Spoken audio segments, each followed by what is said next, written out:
নমঃ। ওম নমো নারায়ণ নমো গোবিন্দায় নমঃ।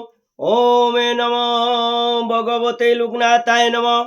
লোকনাথম ব্রহ্মচারী যুগেশ্বর মহাত্ম রুগ সুখ দুঃখ তাপবৈশ্চ শান্তি প্রদাকরম নমো নমঃ। যদা যদাই যমৈষ্য গ্লানি ভবতি ভারতম হৈবতং কর্মৈষ্য তদত্তনঙ্গে সৃজনাহম। রনে বনে জলে জঙ্গলে যখন যেখানে বিপদে পড়িবে লোকনাথে বাবার কথা স্মরণ করিবে। লোকনাথে বাবা বিপদ থেকে রক্ষা করিবেন। জয় গুরু লোকনাথ ব্রহ্মচারী কি জয়। আজ আমি শ্রীমদ্ ভগবদ গীতার একাদশ অধ্যায়ের মাহাত্ম্য পাঠ করিব। আপনারা মনোযোগ দিয়া শুনবেন। শ্রীমদ্ ভগবদ গীতার একাদশ অধ্যায় পাঠ করিলে কি ফলস্বরূপ হয় তা এখানে আমি পাঠ করিব, আপনারা শুনলে বুঝতে পারবেন। শ্রী শিব বলিলেন, হে পার্বতী, শ্রীমদ্ ভগবদ গীতার একাদশ অধ্যায়ের মাহাত্ম্য বলছি শুনো। এই অধ্যায়ের সম্পূর্ণ মাহাত্ম্য বর্ণনা করা সম্ভব নয়, কারণ হাজার হাজার কাহিনী রয়েছে। তার মধ্যে মাত্র একটি কাহিনীর কথা আমি তোমাকে এখন বলবো। প্রণীতা নদীর তীরে মেঘাঙ্কর নামে এক নগরে শ্রী জগদীশ্বরের মন্দির অবস্থিত। মন্দিরে ধনুক হাতে স্বয়ং শ্রী জগদীশ্বর দণ্ডায়মান। মেঘাঙ্করে সুনন্দ নামে এক শুদ্ধাচারী ব্রাহ্মণ বাস করতেন, যিনি আজীবন ব্রহ্মচারী। জগদীশ্বরের সামনে বসে সুনন্দ শ্রীমদ্ ভগবদ গীতার একাদশ অধ্যায় পাঠ করতেন এবং ভগবানের শাশ্বত সনাতন রূপের ধ্যান করতেন। এই একাদশ অধ্যায়ের পাঠের ফলে তিনি তার ইন্দ্রিয়ের উপর সম্পূর্ণ নিয়ন্ত্রণ ক্ষমতা অর্জন করলেন এবং ভগবান জগদীশ্বরকে অবিরাম স্মরণ করতে সমর্থ হয়েছিলেন। একদা এই শুদ্ধাচারী ব্রাহ্মণ সুনন্দ গোদাবরী নদীর তীরে তীর্থ পর্যটনে বার হইলেন। বিরাজ তীর্থ থেকে শুরু করে তিনি সকল তীর্থই ভ্রমণ করিলেন এবং সব তীর্থেই স্নান করে প্রতিষ্ঠিত বিগ্রহ সম্পূর্ণ দর্শন করলেন। একদিন তিনি বিবাহ মণ্ডপে নগরেতে পৌঁছলেন। অন্যান্য সহযাত্রীদের সঙ্গে নিয়ে তিনি বিশ্রামের স্থান খুঁজতে খুঁজতে নগরের মধ্যস্থলে একটি ধর্মশালা পেয়ে গেলেন এবং সেখানে তারা রাত্রি যাপন করলেন। সকালে ঘুম থেকে উঠে সুনন্দ দেখলেন তার সব সঙ্গীরা তাকে ফেলে চলে গেছে। তাদের খুঁজতে গিয়ে নগরপালের সঙ্গে তার সাক্ষাৎ হলো। নগরপাল তার পায়ে পড়ে বলল, হে মহামুনি, আপনার সঙ্গীরা কোথায় গিয়েছে তা আমি বলতে পারবো না, কিন্তু এটা আমি বলতে পারি যে আপনার সমকক্ষ ভক্ত কেউ নেই। আপনার মতো শুদ্ধ ভক্ত আমি কখনো দেখিনি। হে ব্রাহ্মণ, এই নগরে থাকবার জন্য আপনাকে আমি অনুরোধ করছি। নগরপালের এই বিনত অনুনয় শুনে তিনি কিছুদিন সেখানে থাকতে মনস্থ করলেন।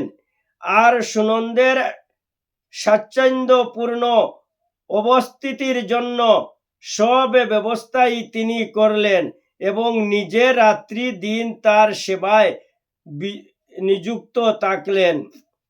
8 দিবস অতিক্রান্ত হওয়ার পর এক ব্রাহ্মণ সুনন্দের কাছে এসে উচ্চস্বরে কাঁদিতে কাঁদিতে বলিল, হে শুদ্ধাচারী ব্রাহ্মণ, গতরাত্রে এক রাক্ষস আমার ছেলেকে ভক্ষণ করেছে। সুনন্দ জিজ্ঞাসা করলেন, সেই রাক্ষস কোথায় থাকে এবং কিভাবে সে তোমার ছেলেকে খেয়ে ফেলল? গ্রামবাসীটি উত্তরে বলল, এই নগরে এক অতি ভয়ঙ্কর রাক্ষস বাস করে। প্রতিদিন তার ইচ্ছা মতো গ্রামবাসীদের দরে দরে খায়। একদিন আমরা সবাই মিলে তার কাছে গিয়ে আমাদের বাঁচাতে অনুরোধ করলাম। বিনিময়ে আমরা তার রোজগার খাদ্যের যোগান দেব বললাম। ধর্মশালা বানানো হলো। যে সকল পথিক এখানে বেড়াতে আসতো তাদের সেই ধর্মশালায় পাঠানো হতো এবং যথারীতি রাত্রে যখন তারা ঘুমিয়ে থাকতো তখন সেই রাক্ষস এসে তাদের ধরে খেত। এইভাবে আমরা রাক্ষসের হাত থেকে নিজেদের বাঁচাতে সক্ষম হলাম। আপনি আপনার সঙ্গীদের সঙ্গে এই ধর্মশালায় ছিলেন। রাক্ষসটি কিন্তু আপনার সঙ্গীদের সঙ্গে আপনাকে খায়নি। এর কারণ বলছি শুনুন। গতরাত্রে আমার ছেলের এক বন্ধুকে আমি এই ধর্মশালায় পাঠিয়েছিলাম। আমি বুঝতে পারিনি যে সে ছিল আমার ছেলের অতি ঘনিষ্ঠ ও প্রিয় বন্ধু। আমার ছেলে এটা জানতে পেরে তার বন্ধুকে ফিরিয়ে আনতে যখন সেখানে গেল, রাক্ষসটি তাকেও খেয়ে ফেলল। আজ সকালে আমি তাই রাক্ষসের কাছে গিয়ে কেন সে অন্যদের সঙ্গে আমার ছেলেকেও ভক্ষণ করেছে জানতে চাইলাম। ছেলেকে ফিরে পাওয়ার যদি কোনো উপায় থাকে সেটাও তাকে জিজ্ঞাসা করলাম। রাক্ষসটি আমাকে বলিল, তোমার ছেলেও যে এই ধর্মশালায় প্রবেশ করেছিল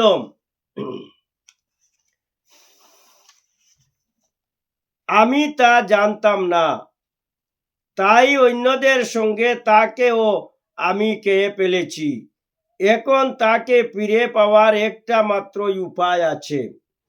সেটা হলো কোনো ব্যক্তি যদি কৃপা করে শ্রীমদ্ ভগবদ গীতার 11 অধ্যায় শুদ্ধভাবে পাঠ করে, তবে আমি এই রাক্ষস শরীর থেকে মুক্ত হব, আর তখনই তুমি তোমার ছেলেকে ফিরে পাবে। এই কোণে এই শহরের ধর্মশালায় এক ব্রাহ্মণ অবস্থান করেছেন।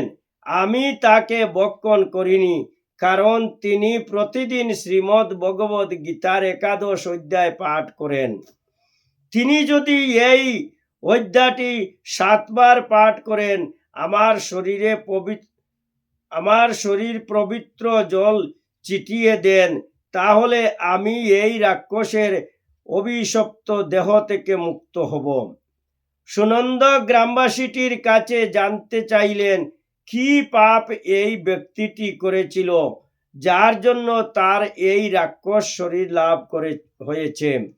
গ্রামবাসীটি জানালো, বহু পূর্বে এখানে এক কৃষক বাস করত। একদিন সে যখন মাঠ পাহারা দিচ্ছিল তখন অল্প দূরে সে এক বিরাট শকুন কর্তৃক এক পথচারীকে আক্রান্ত হতে দেখল। সেই সময় একজন যোগী রাস্তা দিয়ে যাচ্ছিলেন।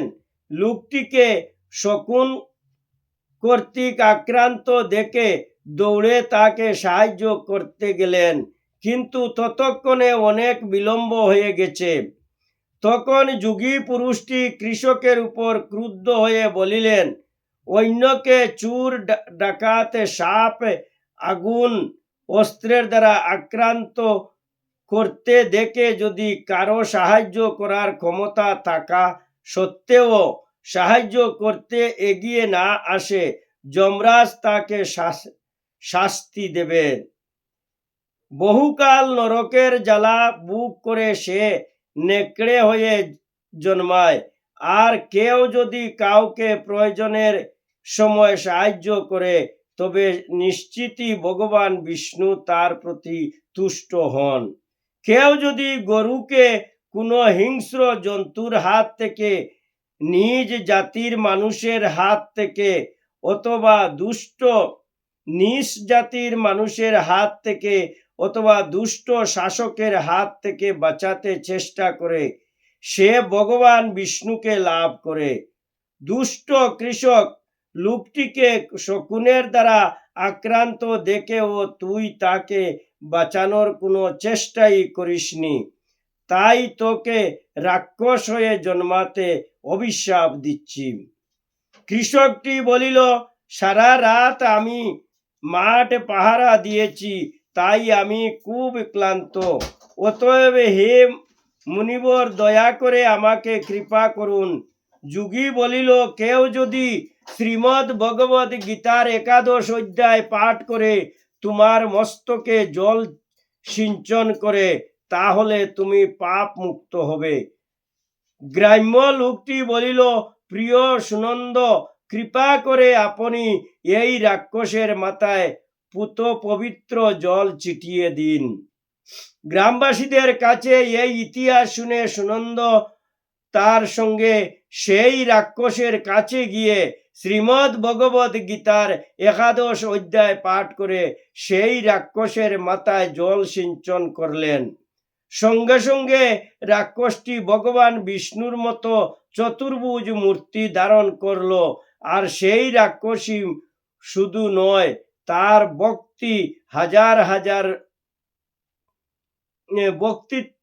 বক্তৃত্ব হাজার হাজার লোকের একই গতি হইল। সকলেই চতুর্ভুজ মূর্তি লাভ করল। অতএব তারপর ভগবান প্রেরিত পুষ্প বিমানে চড়ে সকলেই বৈকুণ্ঠে চলে গেল। এই বিস্ময়কর ঘটনাটি দেখে গ্রামবাসীটি জানতে চাইল এদের মধ্যে কোনজন তার ছেলে। এতদিন রাক্ষস রূপে থাকা ছেলে লোকটি হাসতে শুরু করল এবং সেই দিব্য রথে উপবিষ্ট হাজার হাজার সুপুরুষদের মধ্যে একজনকে নির্দেশ করে বলল, এই হলো তোমার ছেলে।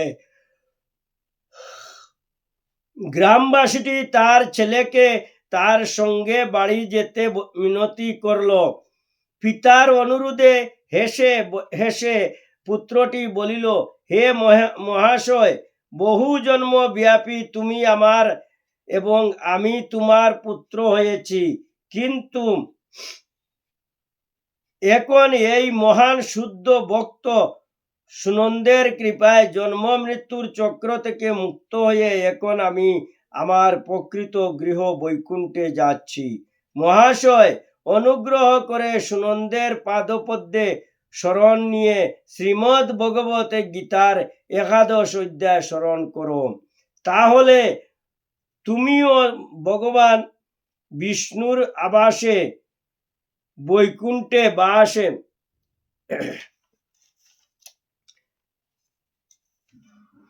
স্থান পাবে, এতে কোনো সন্দেহ নেই। কুরুক্ষেত্রের যুদ্ধক্ষেত্রে সখা অর্জুনের প্রশ্নের উত্তরে ভগবান শ্রীকৃষ্ণের মুখ থেকে এই অমৃতময় নির্দেশ নিগৃহীত হয়েছিল।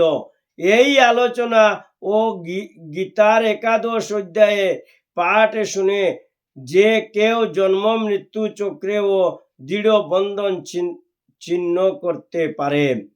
শ্রী শিব বলিলেন, এই সব জ্ঞান গর্ব কথা বলে অন্যান্য ভাগ্যবান আত্মার সঙ্গে সে বৈকুণ্ঠে চলে গেল।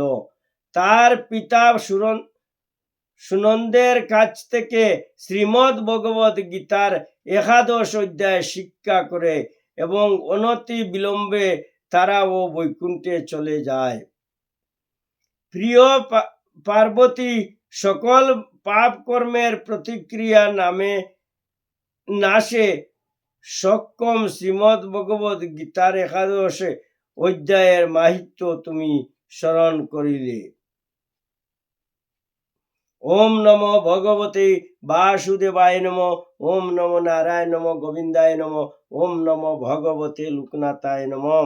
হে দয়াময় বাসুদেব, হে লোকনাথ ব্রহ্মচারী শ্রীমদ্ ভগবত গীতার একাদশ অধ্যায় আমি এখানে অধ্যায়ের মাহিত্য পাঠ করেছি। শ্রীমদ্ ভগবত গীতার একাদশ অধ্যায় পাঠ করিলে কি ফলস্বরূপ হয় তা আমি এখানে পাঠ করে আপনাদেরকে শুনিয়েছি। আপনারাও সব সময় শ্রীমদ্ ভগবত গীতার একাদশ অধ্যায় পাঠ করিবেন, আপনারাও এই ধরনের পাপ থেকে মুক্ত হবেন। আর এই পাঠে যদি আপনাদের শুনে ভালো লাগে তবে অতি সত্বর আপনারা এই চ্যানেলে একবার লাইক করে দিবেন, যাতে প্রত্যেকের কাছে পৌঁছতে পারে সনাতন ধর্মী মানুষের কাছে যে শ্রীমদ্ ভগবত গীতার একাদশ অধ্যায় পাঠ করিলে কি ফল হয়। ওম নমো ভগবতে লোকনাথায় নমঃ। ওম নমো ভগবতে বাসুদেবায় নমঃ। হরে কৃষ্ণ কৃষ্ণ কৃষ্ণ হরে হরে, হরে রাম রাম রাম হরে হরে। জয় বাবা লোকনাথ ব্রহ্মচারী কি জয়। বল হরি বল হরি বল হরি।